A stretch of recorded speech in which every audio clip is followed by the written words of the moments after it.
আল্লাহর গজবের জন্য অপেক্ষা করো। যে মুসলমানরা যে সমাজের ভিতরে মদ পান করে, কি পান করে?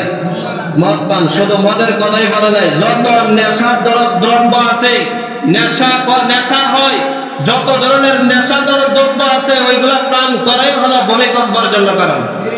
কিসের জন্য? ভূমিকম্প। 11 নম্বর, রেশমি কাপড়। কি কাপড়? রেশমি কাপড় পরা হারাম পুরুষদের জন্য। কার জন্য? রেশমি কাপড় পরলে ভূমিকম্পের কারণ।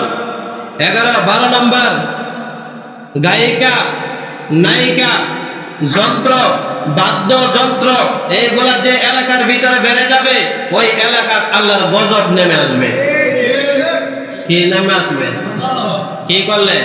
গায়িকা, নায়িকা, বাদ্য যন্ত্র, বক্স, এইগুলা আছে না নাই? এমন এমন কিছু গান বাজা, তাদের বাপ দাদা 14 গোষ্ঠী অর্থ জানে না, ঠিক কিনা? খালি দেখবেন ধুপ ধুপ ধুপ ধুপ ধুপ ধুপ আওয়াজ হয়, অন্য কিছুই হয় না, আছে না নাই? এটি হলো কানের মজা। যে এলাকার ভিতরে এইগুলা হয়, আপনি ভূমিকম্পের জন্য অপেক্ষা করেন। কিসের জন্য? ভূমিকম্পের জন্য। 13 নম্বর, উম্মতের শেষ যুগে লোকেরা প্রথম যুগের লোককে অভিশাপ দিবে। কি দিবে? অভিশাপ দিবে।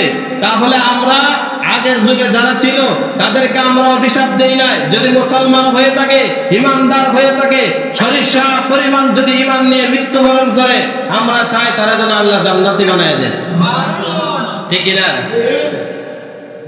13 নম্বর। 14 নম্বর হলো লাল বাতাস বা আগুনের সাথে তাদেরকে ধূলিসাৎ করে দেওয়া হবে। কিসের সাথে? বাতাস এবং লাল একটি আবহাওয়া আসবে, আসার পরে ওই গজবে তাদেরকে ধরবে যদি এগুলা করি আমরা। 15 নম্বর, ভূমিকম্পের মধ্যে ইত্যাদি আযাব আর গজব দিয়ে আল্লাহ সব কিছুই ধ্বংস করে দেবে। সব কিছু কি করবে কিনা? আল্লাহ যেন আমাদের সবাইকে এই 15টা গুনাহ থেকে হেফাজত করেন। সকলে বলে